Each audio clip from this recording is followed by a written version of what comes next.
اس video میں انبیاء اور رسل کی تاریخ بتائی اور دکھائی جائے گی۔ یہ منظرنامہ زمین پر پہلے انسان اور نبی حضرت آدم علیہ السلام سے لے کر حضور نبی اکرم و افضل و آخر الزماں صلی اللہ تعالی علیہ وآلہ وسلم کی ولادت پاک تک کا مختصر زمانی سفر ہے۔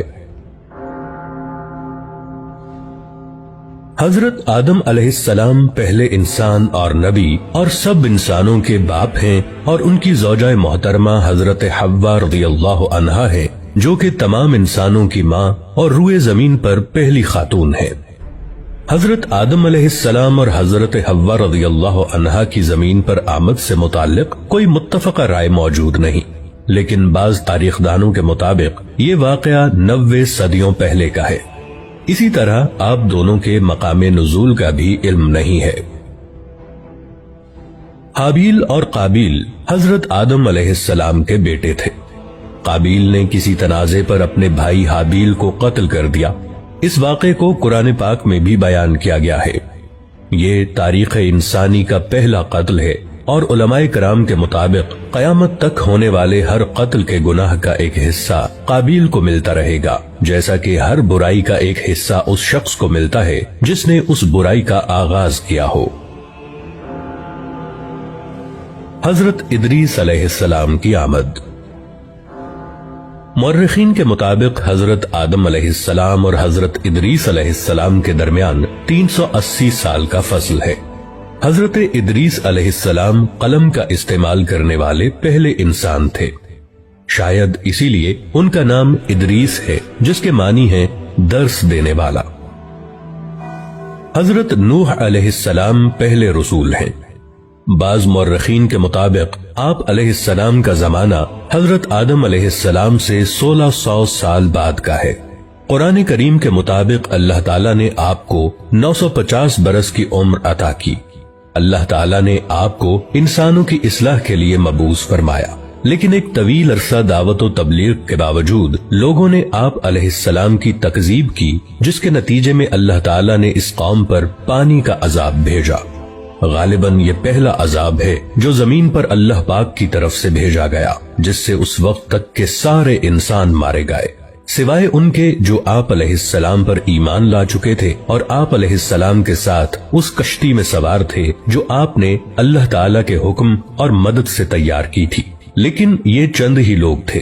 اس واقعے کے بعد نسل انسانی حضرت نوح علیہ السلام کے 3 بیٹوں سے آگے چلی، اسی لیے آپ علیہ السلام کو آدم ثانی بھی کہا جاتا ہے۔ آپ علیہ السلام کے بیٹوں کے نام سام، حام اور یافس تھے۔ حضرت نوح علیہ السلام کے بیٹوں کی نسل سے جو قومیں وجود میں آئیں، وہ بھی بالآخر گناہوں اور بری باتوں میں ملوث ہو گئیں۔ ان میں سے ایک قوم کی طرف اللہ تعالیٰ نے حضرت ہود علیہ السلام کو بھیجا، جس کا ذکر قرآن پاک میں موجود ہے، لیکن پھر وہی ہوا، اس قوم نے سرکشی کی اور آپ علیہ السلام کی مخالفت کی، جس کی وجہ سے ان کو بھی اللہ تعالیٰ کی طرف سے عذاب نے آ لیا۔ حضرت ہود علیہ السلام کے ساتھ جو لوگ بچے، ان سے قوم سمود وجود میں آئی، لیکن رفتہ رفتہ وہ بھی گمراہ ہو گئے، تو اللہ تعالیٰ نے حضرت صالح علیہ السلام کو ان کی طرف نبی بنا کر بھیجا، لیکن اپنے سے پہلوں کی طرح انہوں نے بھی اپنے نبی کا انکار کیا اور مطالبہ کیا کہ اگر آپ اللہ کے نبی ہیں تو کوئی معجزہ دکھائیں۔ آپ علیہ السلام نے اللہ سے دعا کی، جس سے ان کی آنکھوں کے سامنے پہاڑ کی چٹان سے ایک اونٹنی برآمد ہوئی، لیکن انہوں نے اس معجزے کو دیکھ کر ایمان لانے کی بجائے اس واقعے کو جادو کہہ کر رد کر دیا اور اپنی غلطی پر بضد رہے، تو ان کو بھی عذاب نے آ لیا اور نیست و نابود کر دیے گئے۔ اس دور کو قبل از ابراہیم علیہ السلام کہتے ہیں۔ اس دور کی مستند تاریخ موجود نہیں ہے۔ حضرت ابراہیم علیہ السلام تقریباً 2200 قبل مسیح عراق میں پیدا ہوئے۔ آپ علیہ السلام کو انبیاء کا باپ کہا جاتا ہے کہ آپ علیہ السلام کی نسل سے ہی بعد کے تمام انبیاء کا ظہور ہوا۔ آپ کی قوم بت پرست تھی اور ان کے سردار کا نام نمرود تھا۔ وہ آپ علیہ السلام کی توحید کی دعوت و تبلیغ کی وجہ سے آپ علیہ السلام کا سخت مخالف تھا۔ اسی دشمنی کے سبب اس نے آپ کو آگ میں ڈالنے کا حکم دیا۔ جب آپ علیہ السلام کو آگ میں ڈالا گیا تو وہ اللہ کے حکم سے ٹھنڈی ہو گئی اور آپ علیہ السلام کو کوئی نقصان نہیں پہنچا۔ یہ واقعہ قرآن پاک میں موجود ہے۔ آپ علیہ السلام کی 2 بیویاں تھیں، ان سے 2 بیٹے پیدا ہوئے اور وہ دونوں نبی تھے۔ حضرت حاجرہ رضی اللہ عنہا سے حضرت اسماعیل علیہ السلام اور حضرت سارہ رضی اللہ عنہا سے حضرت اسحاق علیہ السلام۔ اس دور کو بعد از ابراہیم علیہ السلام کہتے ہیں۔ اس دور کی کچھ تاریخ موجود ہے اور اسے انگلش میں پوسٹ ابراہم ایرا کہتے ہیں۔ حضرت ابراہیم علیہ السلام کے بھتیجے حضرت لوط علیہ السلام کو اللہ تعالیٰ نے ایک قوم کی طرف بھیجا جو کہ فحش کاموں میں مبتلا تھی۔ آپ علیہ السلام نے بہت چاہا کہ وہ لوگ غلط اور غلیظ کاموں سے باز آ جائیں، لیکن انہوں نے آپ علیہ السلام کی بات نہیں مانی اور وہ بھی ماضی کی قوموں کی طرح اللہ تعالیٰ کے غیظ و غضب کا شکار ہو گئے۔ حضرت اسحاق علیہ السلام اللہ کے نبی تھے، لیکن ان کے متعلق مزید تفاصیل نہیں پائی جاتی، سوائے اس بات کے کہ یہ حضرت یعقوب علیہ السلام کے والد تھے۔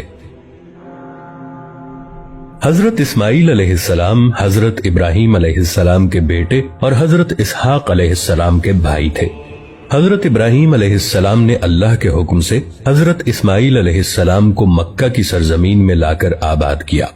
مکہ جہاں سب سے پہلے حضرت آدم علیہ السلام نے اللہ کا گھر یعنی کعبہ بنایا تھا، اب ہزاروں سال بعد اللہ تعالیٰ نے حضرت اسماعیل علیہ السلام کے ذریعے اس گھر کو دوبارہ آباد کروایا۔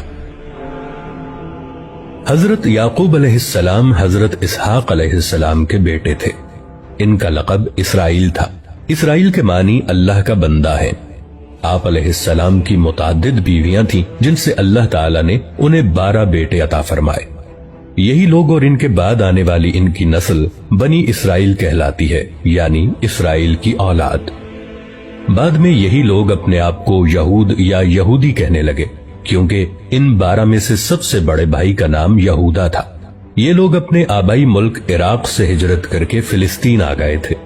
انہی میں سے عیسائی بنے جو کہ اپنی نسبت حضرت عیسیٰ علیہ السلام سے منسوب کرتے ہیں۔ انہی لوگوں کو قرآن مجید کی اصطلاح میں اہل کتاب کہا جاتا ہے۔ ان 12 بھائیوں میں سے سب سے چھوٹے بھائی کا نام یوسف علیہ السلام تھا۔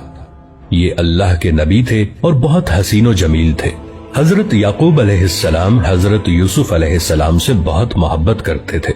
یہ چھوٹے بچے سے فطری لگاؤ تھا، لیکن دوسرے بھائیوں کو یہ بات بری لگنے لگی اور وہ حضرت یوسف علیہ السلام سے حسد کرنے لگے۔ اسی حسد اور بغض و عناد نے انہیں اپنے بھائی یوسف علیہ السلام کے قتل پر آمادہ کر دیا، لیکن قتل پر سارے متفق نہ ہوئے، اس لیے انہوں نے یوسف علیہ السلام کو ایک کنویں میں پھینک دیا۔ اس کنویں کے پاس سے کوئی قافلہ جا رہا تھا۔ انہوں نے پانی کے لیے اپنا ڈول کنویں میں ڈالا تو حضرت یوسف علیہ السلام اس ڈول کی رسی کو پکڑ کر باہر آ گئے۔ قافلے والے یوسف علیہ السلام کو کسی کا بھاگا ہوا غلام سمجھ کر اپنے ساتھ مصر لے گئے اور وہاں آپ علیہ السلام کو ایک غلام کی حیثیت سے بیچ دیا۔ آپ کا خریدار حکومت مصر کا ایک اعلیٰ عہدیدار تھا۔ اس نے جلد ہی آپ علیہ السلام کی ذہانت و فطانت کو جانچ لیا اور اپنے محل میں اپنے خادم خاص کی حیثیت سے رکھ لیا۔ آپ علیہ السلام اسی محل میں جوان ہوئے اور اللہ نے آپ کو نبوت عطا فرمائی۔ اس عہدیدار کو عزیز مصر کہا جاتا ہے۔ اس کی بیوی زلیخا نے آپ علیہ السلام پر عصمت دری کا جھوٹا الزام لگا کر آپ علیہ السلام کو جیل بھجوا دیا۔ آپ علیہ السلام نے 7 سال جیل میں گزارے، لیکن جیل میں بھی دوسرے قیدیوں کی تعلیم و تربیت کرتے رہے۔